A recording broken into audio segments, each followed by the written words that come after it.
You're listening to the Alex Wolf Podcast. Interesting conversations about innovation, economics, culture, and history for the independent thinkers and curious minds. I'm your host, Alex Wolf.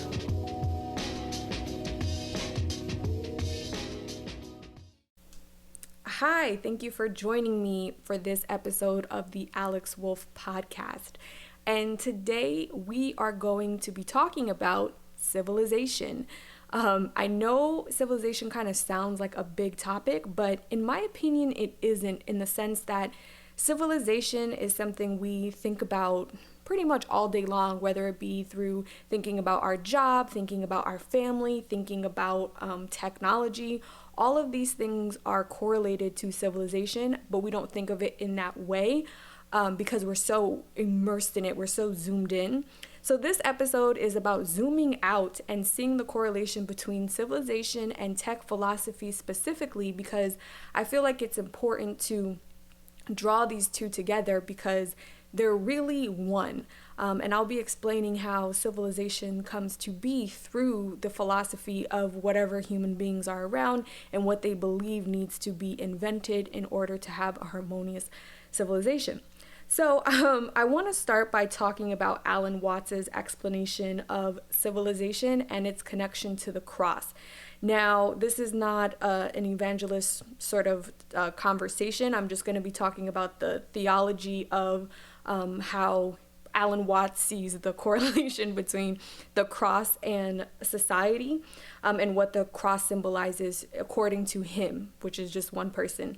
So I think the best way to start this is talking about that there is a wild man and there is a domesticated man. And of course, when I say wild man, wild has such negative connotations. It's funny, I was trying to find synonyms for wild and they were like savage, barbaric. I wish we had better words for uncivilized, but we don't. They're all they're all negative. And when I say wild, I just mean a man who does not have a society, or a woman who does not have a town or community and is living in a hunting culture. So wild man lives in a hunting culture, and domesticated man lives in agrarian cultures. Now, I think another reason why it's hard to find, at least neutral or positive words for wild is because so much of the English language was founded by Westerners who are very much threatened by the idea of hunting culture or wild man, and so would equate living and hunting for food and living in that kind of culture as negative. So I just thought I would throw that in there. So, okay. Wild man lives in a hunting culture. Domesticated man lives in agrarian cultures, meaning a farmer culture. Now, the difference between wild and hunting man and domesticated agriculture man is technology. It is technology, whether it be something super basic like a type of seed to plant, or whether it be a type of material to use to build a house. It's not that hunting cultures don't use tools and technology, but I guess you can say the domesticated culture has more of it and depends on it more. So in a hunting culture, every man knows all of the culture, or in other words, he knows all of the arts and skills necessary for survival. So most likely if someone is living in that hunting culture, they know how to kill their own food, they know how to stay warm, to stay dry, to stay cool, they know how to probably procreate, right? They know the basic things for survival. But it is a totally different story when a settled agrarian culture comes to be. When people meet and settle, right, they build a village with usually a protective boundary to distinguish and protect their communities from others. And these boundaries aren't just protecting the community from the outside, whether it be outside enemies or outside, animals that are looking for prey. There are also boundaries set up within the communities that are meant to preserve the integrity of it through things like rules and behavior that is expected. Okay, that's a really big, important chunk to this. I'm going to repeat that. There are boundaries set within communities to preserve the integrity of it through rules and expected behavior. Again, when I was doing a lot of research for my presentation about why millennials feel so unaligned with their age, this kept coming up of, rites of passage and making sure that there are systems and ceremonies in place so that people are know what behavior is expected of them as an adult. Okay, I think one of the most important parts of the agrarian community is, and what sets them apart, again, the big distinguisher, is that there must be a division of labor or a division of function, which makes it so that the men who are living in it no longer need to know all those skills. They don't need to know all the art and skills it takes to survive. They probably just need to know one. So once you live in a society, once you live in a civilization, you don't need to know how to hunt the food. You don't need to know how to provide shelter, at least not in that fundamental way. You need to know how to buy it, but that's a very different system than going to imagine if you had to hunt all the food you're eating or build all the shelter you're staying in. So that's the big difference. And it's this division of labor that causes, everything. It causes all the conflict, and it also causes the harmony. It just depends on the tech philosophy of the civilization, okay? Because sometimes people hear division of labor and they go right to thinking about, Karl Marx and people getting exploited for their labor, or they might think of capitalism and think about why it's necessary to have a division of labor. The point is that every civilization, this is how it works. You are trading the need to know how to do everything for yourself to just knowing how to do one or two valuable things. And we have obviously have adopted so much technology that some people, the need and the skills that are necessary look completely different than they did during that agrarian stage. We are now in a information and corporate culture, which it still has agrarian culture within it, but it's sort of like a cake, and that's the first layer. Now we have at least 4 layers on top of that agrarian age, because after agrarian we had the industrial, then we had information, and now we're past. We're in a corporate intellectual property stage. Okay, so that I think gives very helpful context. For someone like me who's naturally fascinated by civilization, but also just naturally fascinated by how things came to be, that is really, really helpful, because it just gives me, again, contextual evidence of how we got evolved to this point where we have this type of technology. So now, when it comes to this division of labor, there is a tendency to divide the specialties, and we've seen this happen across the globe. When people come together, they tend to divide the labor, or they divide the specialties or functions of people into 4 main groups. Now, you can look at something like the Hindu, and I'm not, there's no value judgment. I just want to be a factual source here. So when I say these things, sometimes people hear them and they might get emotional or think I'm encouraging it or promoting it. I'm not. I'm just sort of laying this all down so we can have a conversation about it. So one of the most ancient ones is the Hindu caste system, right? And so it's divided into 4 divisions of labor. The first is religious/priesthood. The second is the nobility division. So it's things like judge, law, and soldiers, military. The third division is merchants and farmers. So people who are entrepreneurs and creating wealth through whatever natural resources are there, and then laborers who are being hired and sometimes used as slaves, unfortunately, for the rest of those divisions. Again, I'm not condoning, I am just saying what is going on, because I know this is it's a touchy point for a lot of people, but we have to talk about these types of things so we can develop a tech philosophy that brings as much harmony as possible.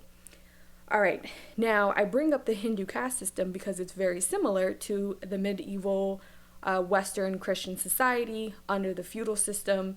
It's the same, pretty much the same four divisions, right? It's the priests and the church, it's the law, it's the kings, queens, the governmental division.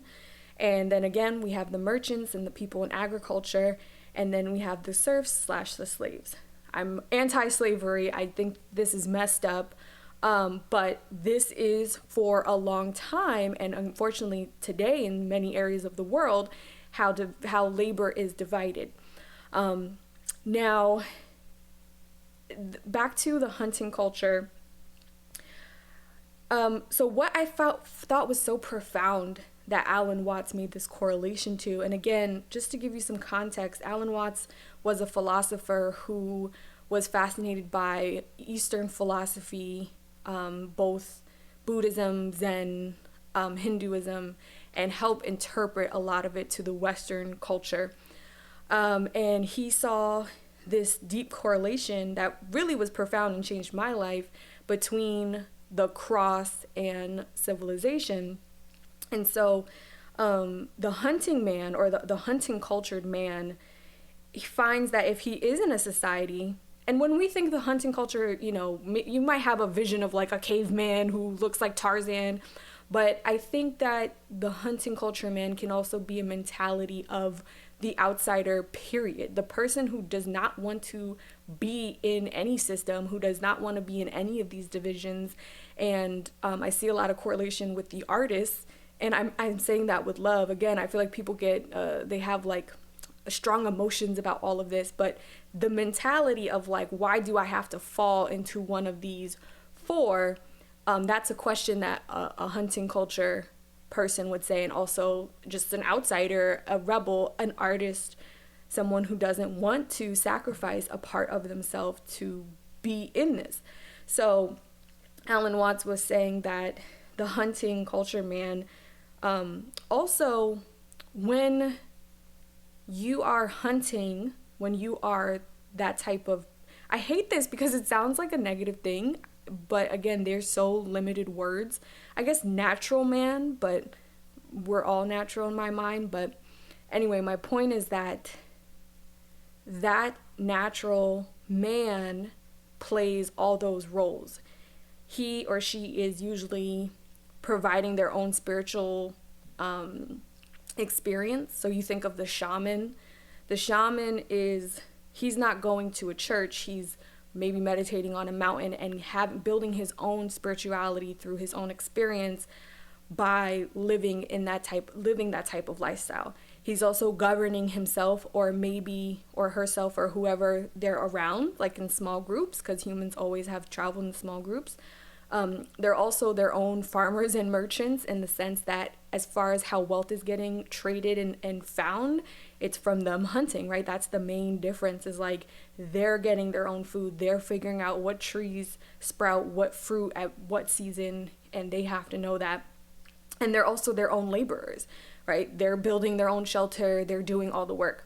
So that was a big reason why humans were like, do we have to do this? What if we all got together and you did this and you did that and you did that?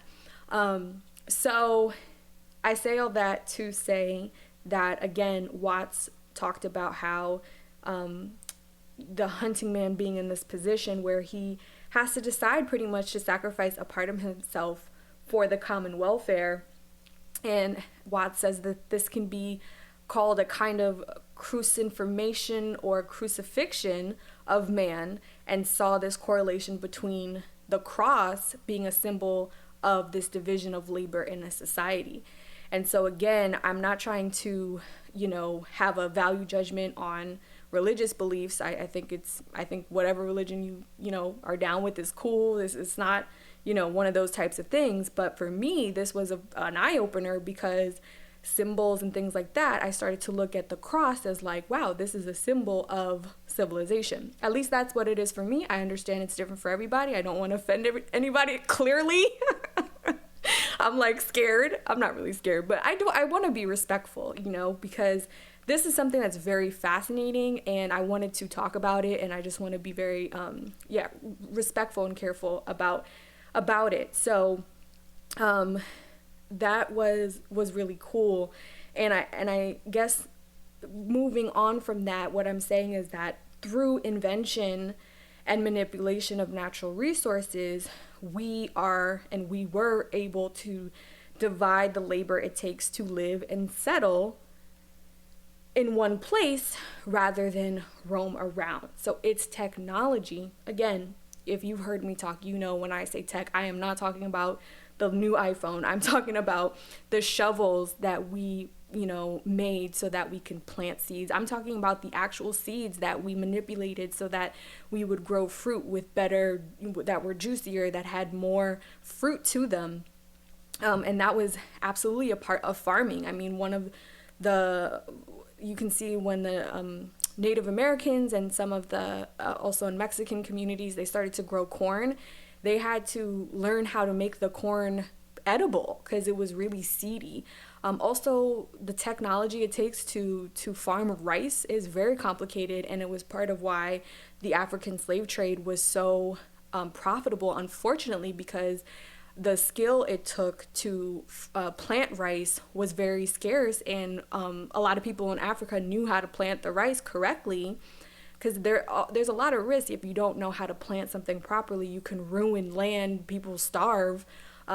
So yeah, unfortunately, all these really ugly things happened because of this tech philosophy and the various skills that people around the world had to make certain things happen.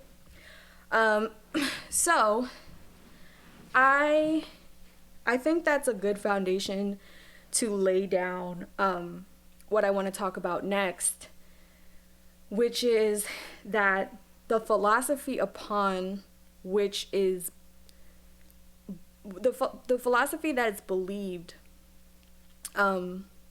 that builds this relationship between man and tech is going to dictate the type of civilization that is going to be built. So to give you a tangible example, I often talk about chopsticks and forks. Chopsticks and forks reveal so much philosophically about people and how people think and see the world. A fork is it's a utensil for food, and it stabs the food to raise it to your mouth. Chopsticks are you're not meant to stab food with chopsticks. You're meant to use your hand and use two utensils. They're used as one, but they're two objects to lift and raise food to your mouth. Now, why is this such a big deal? Because it changes everything from what people are eating, how much people are eating it, how much people are chewing, how much people are digesting. Why does that matter? Because that affects the size of your brain. It affects obviously your energy, maybe your growth. You can't really eat big pieces of like anything with chopsticks. You have to kind of take small bites. That in itself might have an impact on how teeth are formed, again, how we think.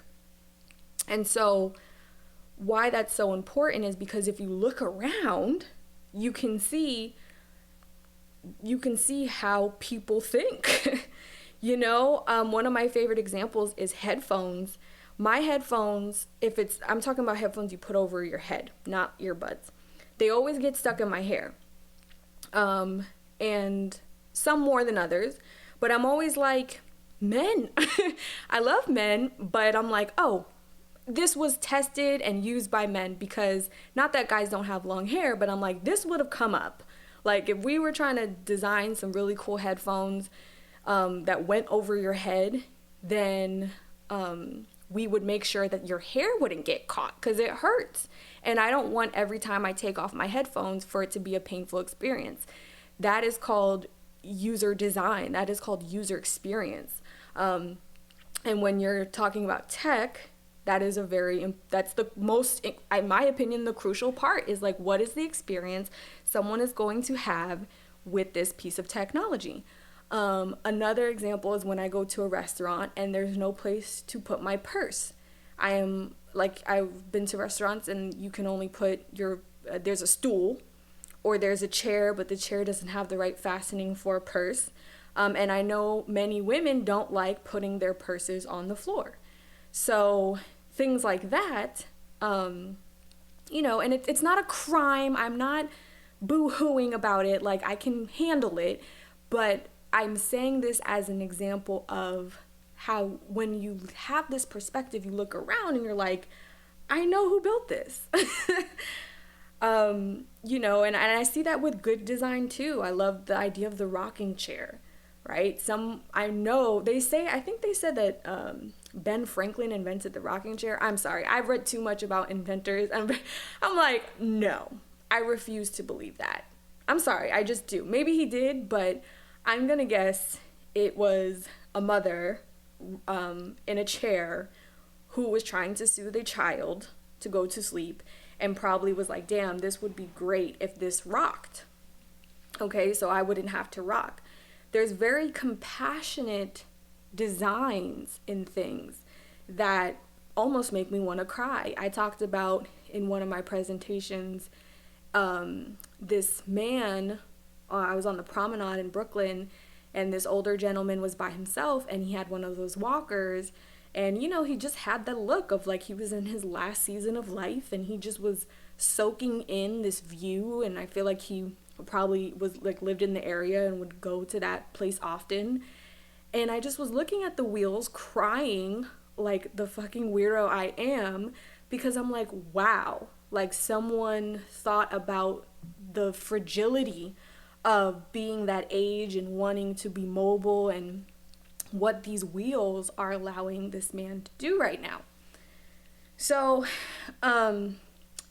when you see how intentional technology and design can be, you start to see how barbaric and irresponsible we have been and we are with the technology we have. I mean, it's gotten to the point where I can't get emotionally invested about each change that Instagram makes. I used to make comments on each one, and it's like, look guys, like, I don't know what you want me to say. You know what I mean? When it comes to technology, you want to be responsible for the behavior that it is incentivizing, not just hoping or thinking it should, again, back to there's a difference between rules and environments. And good technology should be seamless with your environment. It should not be intrusive. One of my favorite examples is a good belt, right? Or a good shoe. It's a Zen proverb that a good belt should not be felt and a good shoe should not be felt. It's ancient wisdom. And the point of that is that good design is no interference.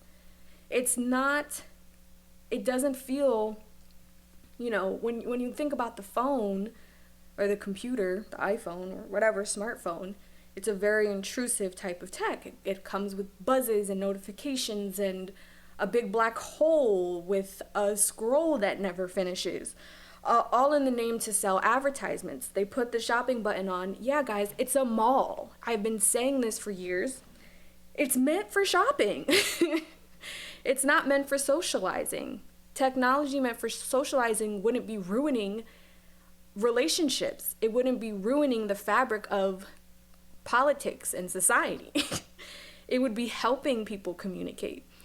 I often say many of the people who build these apps are socially awkward engineers.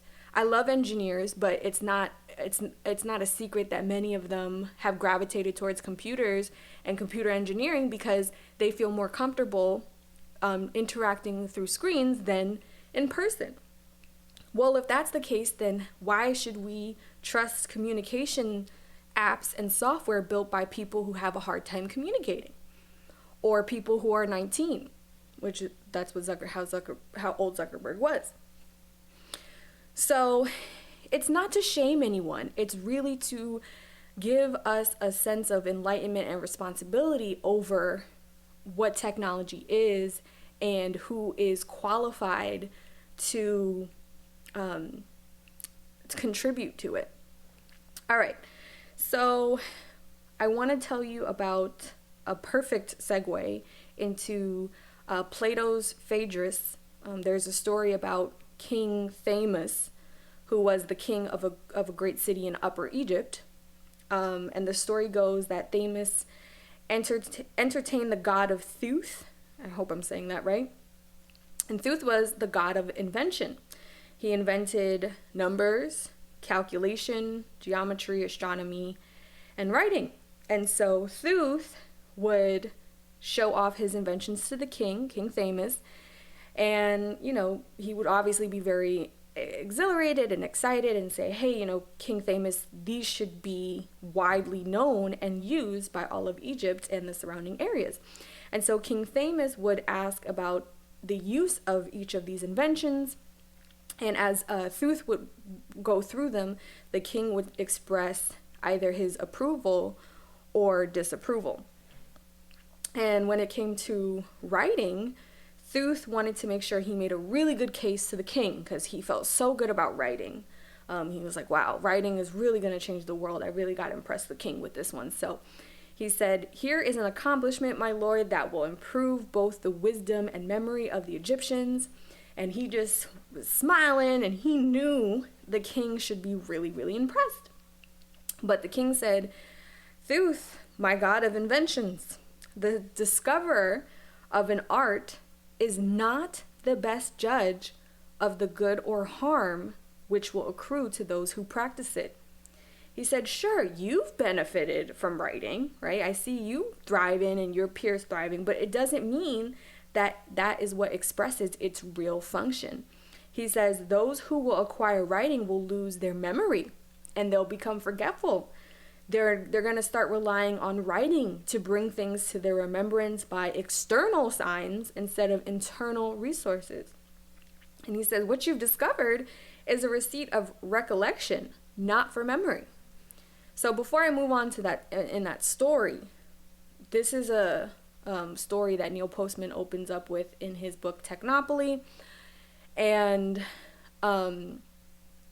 it's such a powerful story because writing is something we think of as so intuitive and innate to our lives that sometimes we forget it's an invention, just like we forget the alphabet itself or money or time. Time is completely invented. So this idea that, we have the story coming from Socrates that Plato wrote down, which is also this irony, is that, or I forget which one wrote, but I know that one of them recorded the other ones. But this whole idea that one took the wisdom and wrote it down, and that's why we have this wisdom today, it's profound to think about. That we had a time to think about what writing would do.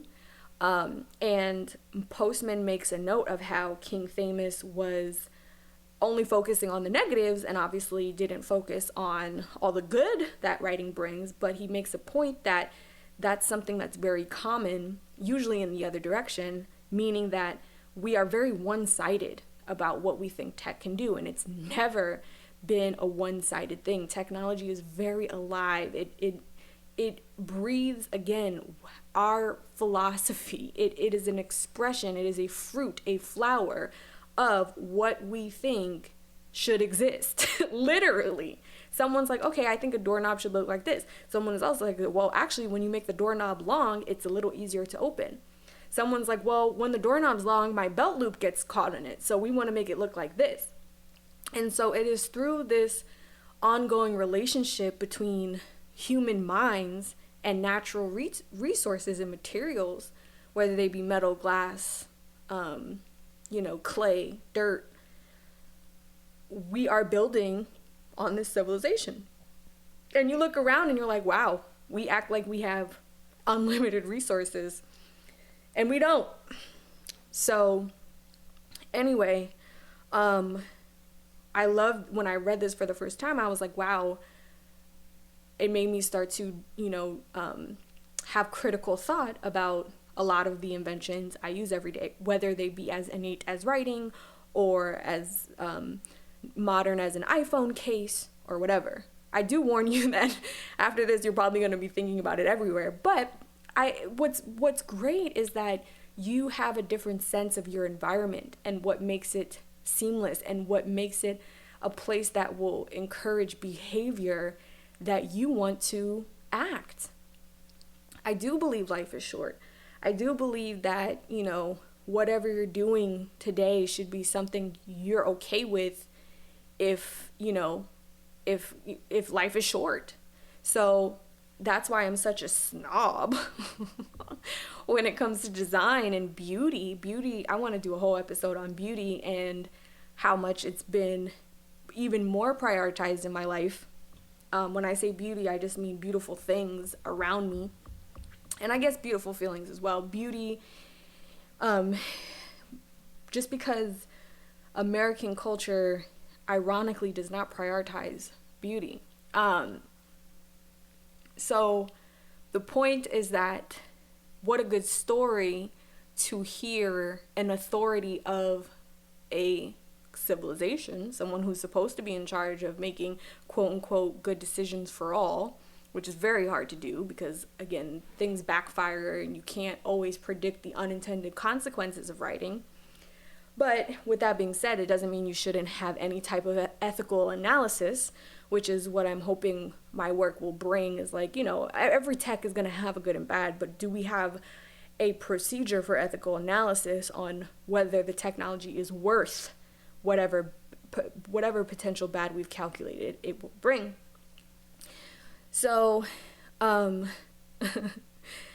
So he thought the king was going to be impressed. The king was not impressed.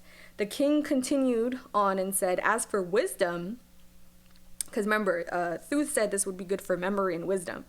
So the king says, and as for wisdom, your pupils will have the reputation for it without the reality. They'll receive a quantity of information without proper instruction, and in consequence be thought very knowledgeable when they are for the most part quite ignorant. And because they are filled with the conceit of wisdom instead of real wisdom, they will be a burden to society. So he's saying one of the negative effects of writing is that, yeah, we'll have all these words, but will we have the coherence? We have all this shit written down. It's all on the internet. We can Google the most profound, poems and plays and philosophy. But part of it being written down is that we don't read it anymore. It's not absorbed. When we had oral traditions and stories would be passed down, they would be in there because the memory played a completely different role in life, in everyday life, before we had the written word. One of the jokes is that whatever the invention does, it takes out of you. So, how they said the smartphones made us dumber. Well, that's because we made the phone smarter than us, right? So it's that same kind of thing.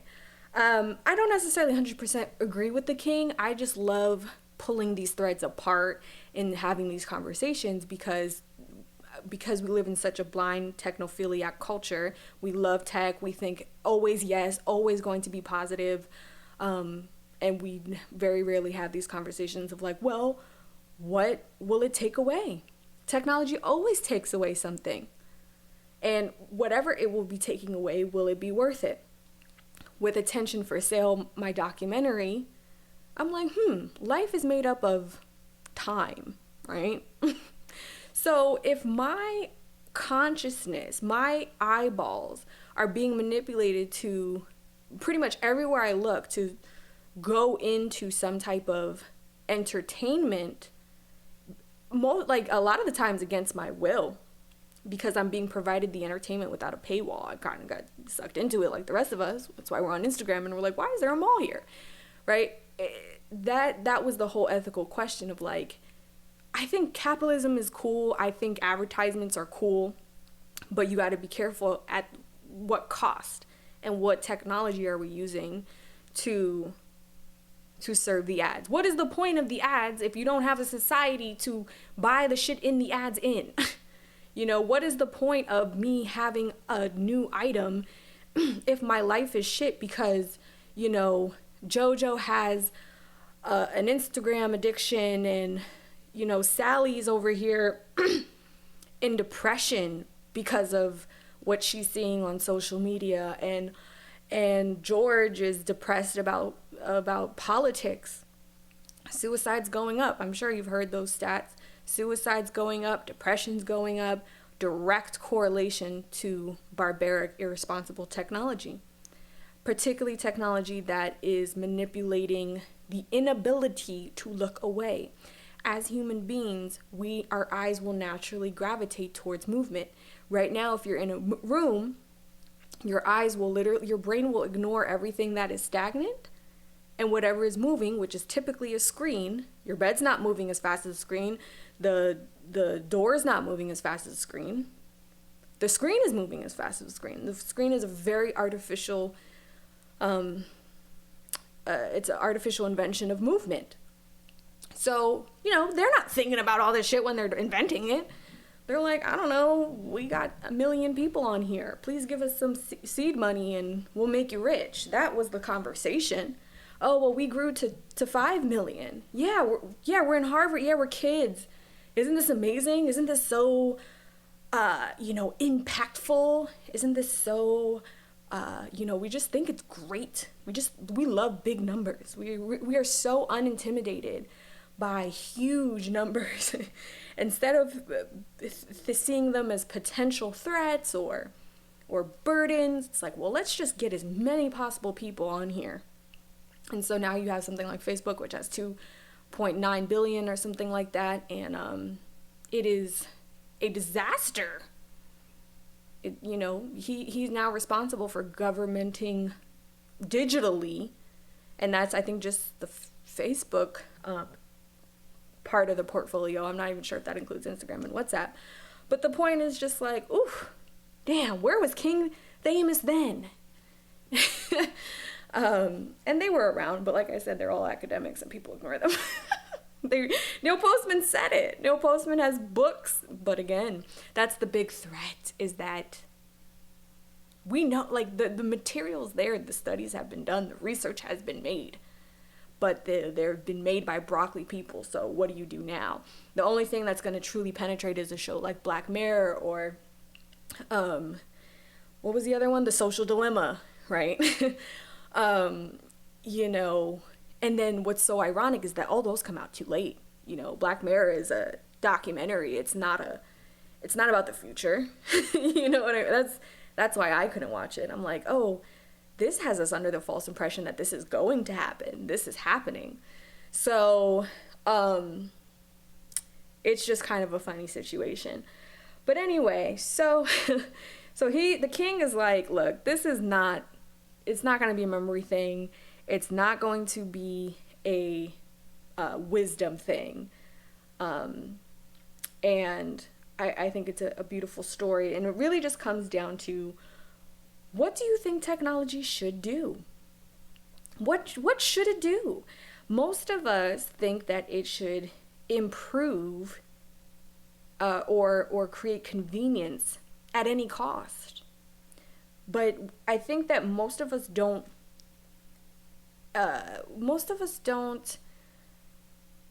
implement the at any cost part because, as Postman said, we're so one-sided. I truly believe that most of us don't think that we should adopt technology at any cost. That it's only the real technophiliacs, the people who've built these huge companies that really, really have such a faithful devotion to tech. But for everyday consumers using it, I do truly believe that most of us are like, no, okay, like this was cool, but it's not worth like me like having to find a job like this or find love like this or be so feel so lonely, you know. I feel like the pandemic adds a whole nother layer to it, but even before this, just the loneliness and the depression, and loneliness really sheds years off your life, because we are very social creature.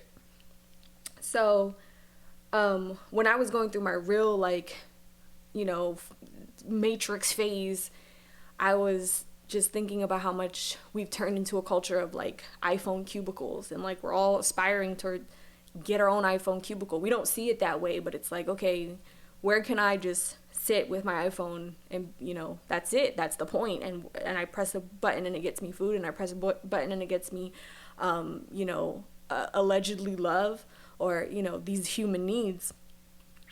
And it's a really dark way of looking at it. I don't encourage us to surrender to that, because at this point, you know, you have to kind of make a choice. I was in a position where I was like, I'm going to intentionally develop relationships. I'm going to intentionally mature so that I can have hard conversations and be vulnerable and feel fucking human and alive, because if I don't, I'm going to turn into an iPhone cubicle person who does not have enough human interaction. And it's hard. I understand, like, getting human interaction now is like, it's a skill at this point, especially again with the pandemic. It's now a health risk. So there's just all these things that come into play.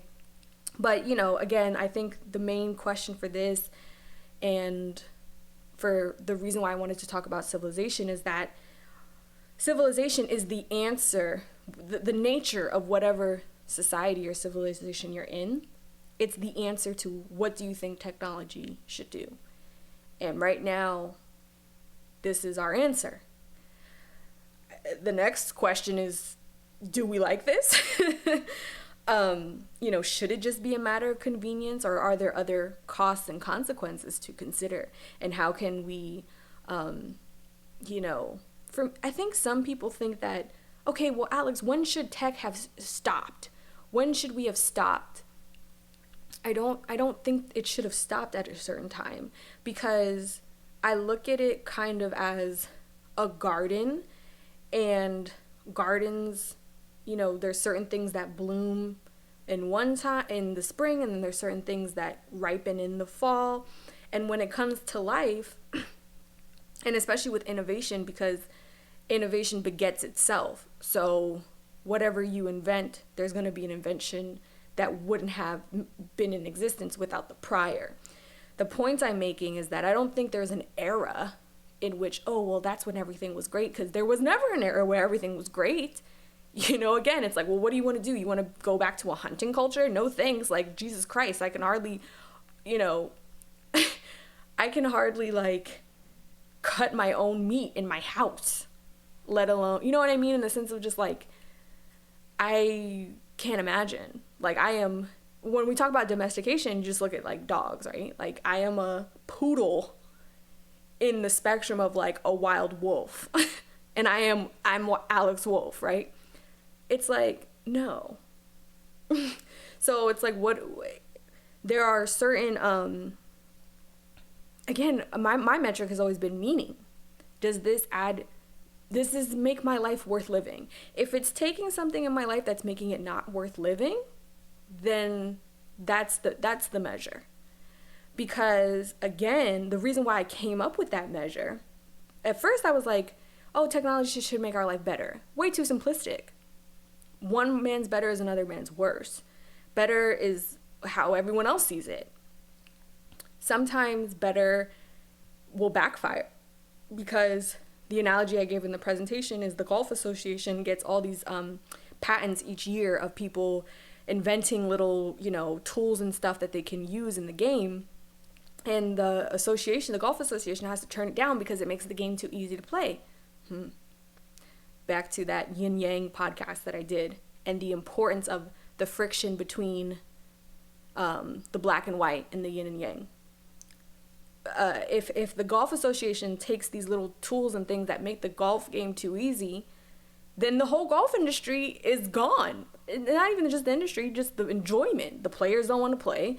The audience doesn't want to watch because there's nothing to watch, because it's become a field of a streamlined field of nothing. And that's, in my opinion, what we are doing with our lives. Well, how do I prevent any minor inconvenience, whether it be logistical or emotional? Well, what if you needed the emotional inconvenience to develop the maturity that you're going to need to have a real relationship or raise a child or, have a decent life? The adversity has a role. So I'll end with one of my favorite quotes. I've said this a bunch of times, but it's good each time. And Henry David Thoreau said that all inventions are an improved means to an unimproved end. And it is an ode to the human experience and all its imperfections, and life and all its inconveniences, and to lighten up about trying to invent our way out of the human experience. It's such a privilege, in my opinion. This is what I had to learn. It's a privilege to have the human experience. Why would I want to sterilize it or technologize it in a way that gives it no meaning? You need the yin yang. So, okay. I hope this was interesting. Civilization, y'all. What do y'all think? You can send me a message on Instagram or Twitter.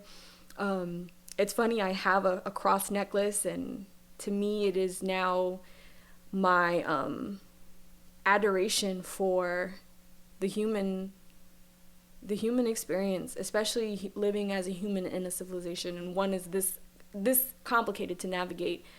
It is an expression of that for me.